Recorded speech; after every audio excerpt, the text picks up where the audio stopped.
Start saving for your golden years with a Sagicor Lifestyle Approved Retirement Scheme. The time by Sagicor Life is 7 o'clock. 7. 2 wanted men shot and killed in St. Catherine. Clarendon woman demands justice following son's death. Opposition demands revocation of JPS billing decision. And in sports, Price sets new national record in women's 400 meters.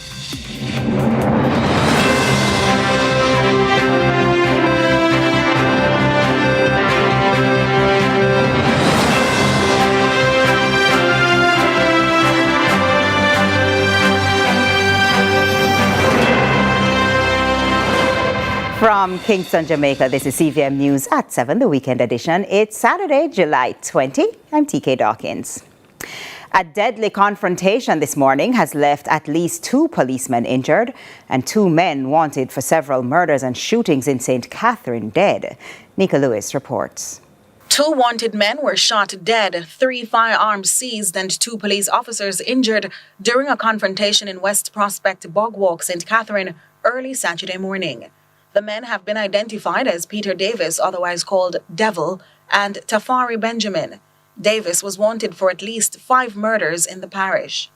A joint police-military operation was carried out in the community shortly after 5 a.m. in search of the wanted men. Head of the JCF's Corporate Communications Network Senior Superintendent of Police, SSP Stephanie Lindsay, says Davis was given a chance at redemption but refused it. He was featured also on our Wanted Wednesday page where we asked him to make himself available to the police. So they carried out the operation this morning, and when they went into the location, they fired at the police. The police officers were injured. After the exchange, both men were found suffering from gunshot wounds. They were taken to hospital where they were pronounced dead. Reports are that Davis was among the top 3 most wanted men in the St. Catherine North Division. Assistant Commissioner of Police, ACP in charge of Area 5, Christopher Phillips, says Davis lived up to his alias, Devil. This is a dangerous criminal. In fact, for a man to go out of his way to stage his death and to have it on social media, trying to more or less mislead police operation, you know the type of person that we have to deal with. With over 64 wanted men listed across Area 5, ACP Phillips says the JCF is paying special attention to those communities. And I'd want to just remind the public that we are fully focused, a razor-like focus around wanted persons of interest. We have situated some teams that will focus primarily on those persons. We have the Area Fugitive Apprehension Team, and we have also joined our Special Operations Team across St. Catherine North and South, who will be fully focused. And so we are going to be living in these spaces where these wanted persons are operating, and we are going to ask the public to work with us. Meanwhile, SSP Lindsay is urging criminals to not engage members of the security forces. Those persons who are criminal-minded, that they should not seek to take on the police or the military in any violent confrontation with lethal weapons, because they are trained to defend themselves and to defend others, and they at all times will put that training into motion. Unfortunately, there are times when we end up with a very unfortunate situation that was not the intended purpose of the operation. So in every instance, we want to ensure that these persons are apprehended and taken before the court, and we want them to give themselves such an opportunity. Nika Lewis, CVM News. Following the fatal shooting of 2 men wanted in St. Catherine, the police have reportedly seized 3 firearms and several rounds of ammunition. More from Britannia Clark. This dirt trail leads to an unfinished house believed to be the shelter of the wanted men killed by the police in St. Catherine on Saturday. Decorated with garbage, one might say inside the house is symbolic of the lives women lived. The confrontation, which resulted in 2 injured police officers, also highlighted a win for the lawmen. So at the end of the operation, the security forces seized 3 illegal firearms and a number of assaulted rounds of ammunition. Currently, the area is being processed by Indicom. At the end of the operation, there will be secondary searches to see if there are other weapons that are in the location, because we know that this is a base that the gangsters use and they operate from here. So more searches will be conducted, but so far 3 illegal weapons have been seized. Meanwhile, Commanding Officer for the Police Area 5, Assistant Commissioner of Police Christopher Phillips, says since the incident, the community's atmosphere is already different. One thing I observed so far is that the community is breathing a sigh of relief, based on what took place this morning. And it's as a result of the relentless efforts that we are putting in for Area 5. Providing encouragement to the residents, Superintendent Hopton Nicholson advised wanted men to surrender. None of those persons have turned themselves in. We appeal to them. Our detectives need to speak with them as we continue this investigation. And just want to reassure the citizens of Spanish Town that the police and the military will be out to reassure and to ensure that they can go about their lawful business. But we continue to appeal to them to turn themselves in and to avoid any hostile confrontation with the police. Britannia Whittle, CVM News. A Clarendon mother is in mourning and demanding justice after it's alleged her son was shot and killed by police in the parish on Thursday. While much of the circumstances surrounding her son's death remain unclear, she's adamant her child was innocent. Nika Lewis reports. The incident unfolded sometime after midday Thursday. The same time, this mother says she received a call from her now deceased son, imploring her to call his girlfriend in relation to a meetup in the Four Paths Square in Clarendon. But after some time, she said the police drove past her and then there was a stir before her son's phone went dead. Me dey pan talk to him, me not hear nothing, everything cut off right there. So me continue, I call back the phone, there's no answer. So me say, what is? Whose phone, your son? My son's phone. So it's like me call the girlfriend, because she want to talk to the girlfriend, me call the girlfriend. The girlfriend not answering me because she supposed to meet him at Four Paths with some clothes. You understand me? And then after me said to me co-worker, say, so I want to use the bathroom because I not keep up with people no more. And she said, come, I go over next door. By the time I go over next door, somebody called me and say, where your son? And I say, I don't know. I just talk to him because I not hear nothing afterward from him. That's when she was allegedly told her son was shot and killed. Her son, Keno Orandi West, was 27 years old and a resident of Swansea District, Osborne Store in Clarendon. Early hours then shoot youth, youth never dead. Them shoot youth about tonight. About night 12 regions sub 112. You understand? Youth never dead. And them carry youth from Four Paths come have him up at hospital. He had the boiling sun in the car, bleed out to death. And now we come and we ask every police them just stand up and look for we. Nobody now say nothing at all. Think long after them I go tell me say them want to talk to the mother. So my daughter said to them say see the mother there a cry. My daughter said make you go. Them say no, have the mother. When me go there, and my son lay down there with frat a come out her mouth. Adding to her grief was another incident, this time as she inquired of his passing at the Maypen Hospital. That's when she said her young daughter, seeking to console her, was allegedly attacked by the police. When she come hold me and she cry, the police won't gun after me pitney and draw pepper spray. Tell me if that is right. That is right? So what them say in terms of them between your son? What, you hear anything? I know them not talk what happened. Up to now, me not hear nothing from the police. More than me get to understand, my son was into the car. See the car right out there. And he make a phone call and somebody point and say, Ray. And the police come out same time and shoot him. For what? Because of the girlfriend. And while the police refrained from commenting, the mother contends they must be investigated and brought to justice for her son's death. Indicom investigators were combing the scene well after the shooting. Nika Lewis, CVM News. Despite what appears to be a current upward trend in motor vehicle crashes, one stakeholder is reporting a decline in road fatalities in Jamaica when compared to previous years. Britannia Witter has more. Since the start of the year, 210 people have died on the nation's roads. Despite this, Jamaica has experienced a decline in the number of road fatalities, making a significant shift from its previous high rates. The information comes from Vice Chairman of the National Road Safety Council, NRSC, Dr. Lucian Jones. But the good news is that for July, only 8 persons have died, which is the best recorded figure to date from the year I started. This compared to 14 persons who died at the same time period last year. So we have recorded an 8% decline in the number of road fatalities. Dr. Jones says sections of St. Catherine, Westmoreland, and St. Anne contribute more to the number of road fatalities. Therefore, they require careful attention. The parishes where fatal crashes are taking place continue to pose a problem.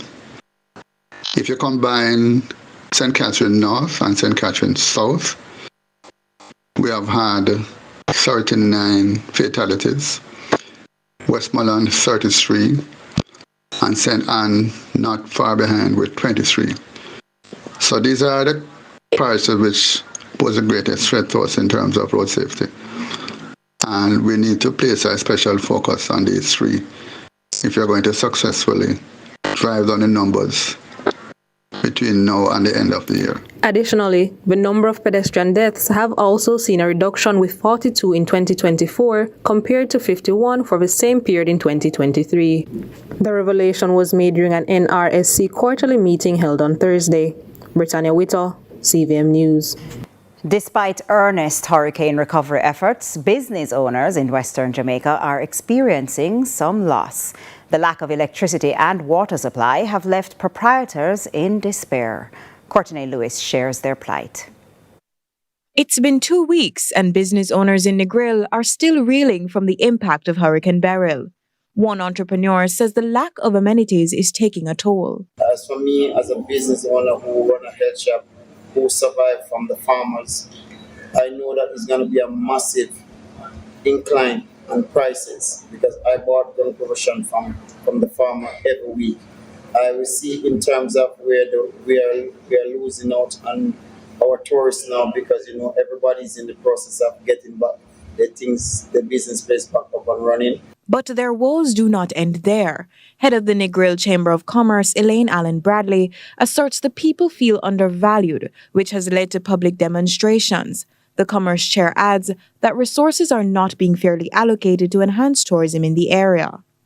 I think there are a lot of help coming into the island, but Negril, we're not seeing anything. We've always heard about all this money that's coming in. Negril is always the last. And I'm wondering why somebody has it out for Negril. And I don't know who and I don't know why. I know the Prime Minister was here the other day and he promised a lot of stuff. Now, in Negril, as everybody will tell you, we've heard the promises. And as I told the Prime Minister, we've been hearing it over 30-odd years, but yet we've seen no action. Despite the ongoing concerns, some hoteliers are making a return to normalcy, with tourists coming back to the area. Richard Wallace is the chairman of the Destination Assurance Council. The boulevard was cleaned up today. Yesterday, the West End was cleaned up. So, we are on the road to full recovery. Our occupancies are good. People are back. We're still getting our excursions coming from Mobile and Ocherias. Things are pretty much back to normal. Courtney Lewis for CVM News. It's been 2 weeks and some days since Hurricane Beryl wrecked sections of the island, leaving many without electricity and other necessary utilities. The Jamaica Public Service Company, JPS, has since started working to restore power to residents across several affected parishes. With many people still without electricity, residents of One St. Mary community took advantage of the opportunity to charge their devices as the Jamaica Public Service Company, JPS, undertook restoration efforts in the parish recently. Media and Public Relations Manager Audrey Williams provided an update on the work being done. This is one of several crews that are out on the road today in St. Mary. Right now, we're in the community of Enfield, and the crews are working to do a number of different restoration activities. They're straightening poles, they're retensioning the wires, they're replacing broken conductors. So we're continuing our work in St. Mary as well as a number of other parishes in which we have smaller pockets of persons that are out of power, but we're doing our very best to get them back in. And as for ongoing updates and information on restoration efforts, residents are being encouraged to visit the JPS official website and social media platforms. Williams shares that while the company knows that some community continue to wait in darkness, the team is working swiftly to return its customers to the grid. Up to this afternoon, sections of Trelawney, Manchester and St. Elizabeth were still without power. Britannia Whittle, CVM News. Meanwhile, the opposition spokesperson on energy and climate change has expressed his disappointment in the Jamaica Public Service Company's announcement to estimate the bills of Jamaicans, despite the devastation caused by Hurricane Beryl. Britannia Witter again has that story. In response to the Jamaica Public Service Company JPS's announcement of estimated bill for the June to July period, opposition spokesman on energy and climate change, Philip Paulwell, has called for a revocation of the utility company's decision. The former energy minister says he is surprised at the company's statement. I am really amazed and appalled that at this time when JPSCO customers would be incurring such tremendous hardship from power outages, from damages due to the passing of Hurricane Beryl, and the general disruption of life, that they would be seeking to send out bills that would reflect higher usage of electricity than the customers are actually incurring. He adds that the decision is mistimed and inconsiderate. It is most inopportune when consumers have been significantly impacted by such widespread disruptions in power supply, with many experiencing no power at all due to the recent hurricane. It is unreasonable, it is unfair, it is unconscionable. They are likely to gain a massive windfall, not only from the collections from the consumers, but the fact that during this period, the JPSCO would not have incurred costs to supply electricity from their generation. In fact, there will be a savings for them for the fuel input because of the lack of generating power during this period. So I think this decision ought to be rescinded. It must be rescinded now, and there must be a greater display on the part of the company to be reasonable to the consumers, people who support them over these many years. Since the release of the statement, scores of people have taken to social media to express their disapproval. Britannia Whittle, CVM News. Stay with us. News from overseas after this.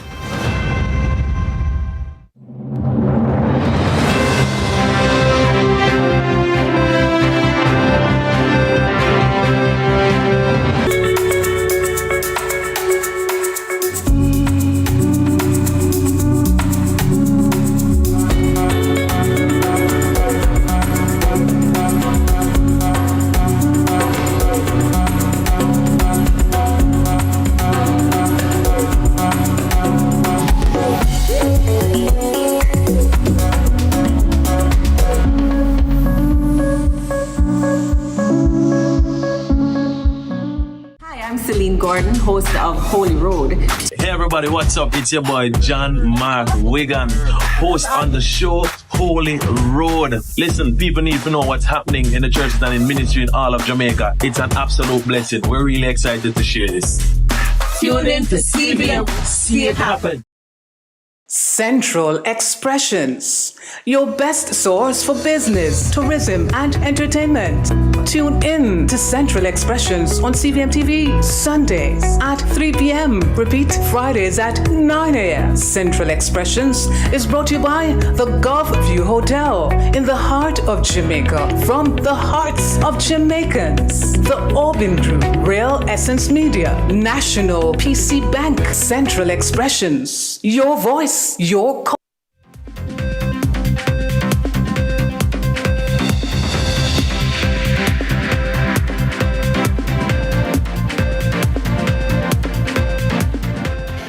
Welcome back. Thanks for staying with us. To an update now, following yesterday's tech crash sparked by a software error from cybersecurity company CrowdStrike, the company's chief executive officer, George Kurtz, says he's deeply sorry for the incident.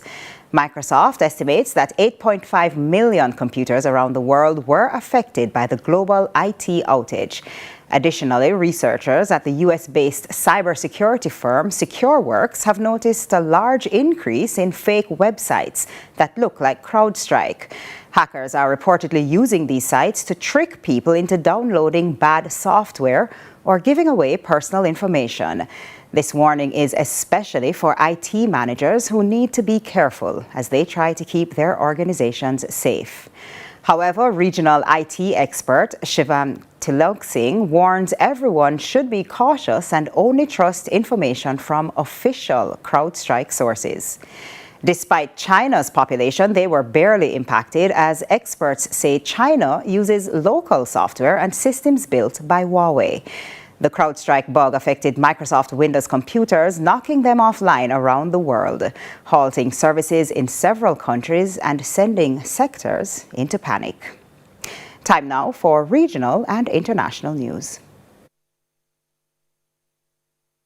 We begin with the news in the region. In Guyana, one of the two men who were accused of the murder of transgender sex worker Sean Anthony Simon was on Friday remanded to prison after he was charged for the crime. The charge will be read to his accomplice, who is currently on remand on a robbery charge next week. Here's Newsroom Guyana. Akeem Fraser, 31, a resident of Meadowbrook Gardens, Georgetown, appeared before Magistrate Faith Magusti at the Georgetown Magistrates Court 5 on Friday. He was charged with the murder of transgender sex worker Sean Anthony Simon, who was gunned down during the wee hours of July 11 at the corner of King Street and South Road, Georgetown. Another suspect, Shaggy Mohammed, who is currently on remand at the Lutiknan prison on a robbery charge, is also expected to be charged in relation to the murder. However, he was absent in court on Friday and is now scheduled to be charged on Monday.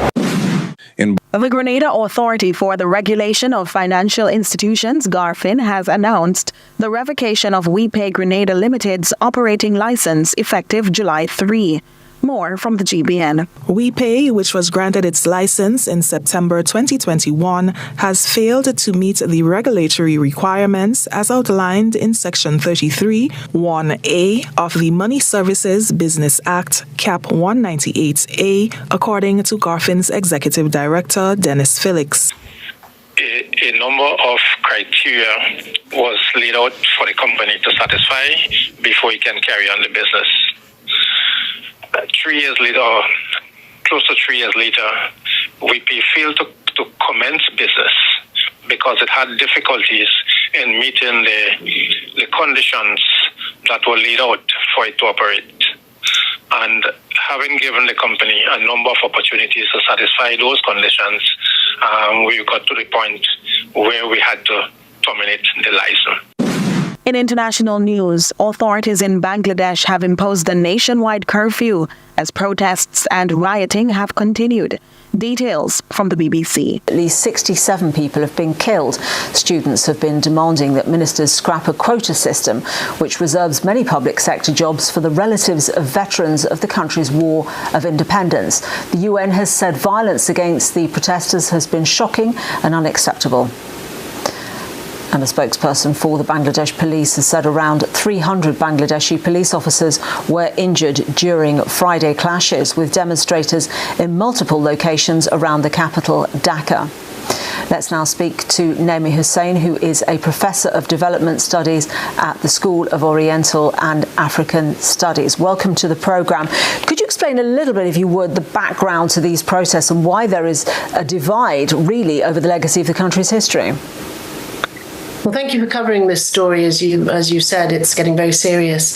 The background really is that the immediate trigger, in fact, for the protests is this demand to reform the quota system in public sector employment.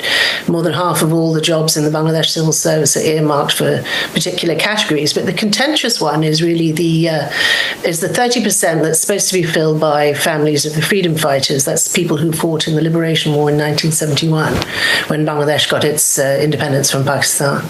And people believe that this 30% reservation is just another benefit for the followers of the ruling party.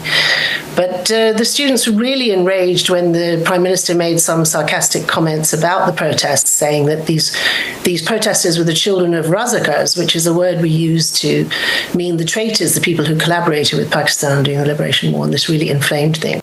That's it for regional and international news. I'm Nika Lewis. Being proactive is a healthy habit to foster competence and success. Find out more on how a mother ensured her child's capability was not shelved and why more parents should follow her example. It's time for Inspire Jamaica with Carlin Brown. Reach out and touch somebody's hand. Make this world a better place. If you can. Last on Inspire Jamaica. I just feel so happy. I can't believe that I'm finished primary school. I'm just so proud of myself. It may be difficult to understand how major this is for the Jameses, especially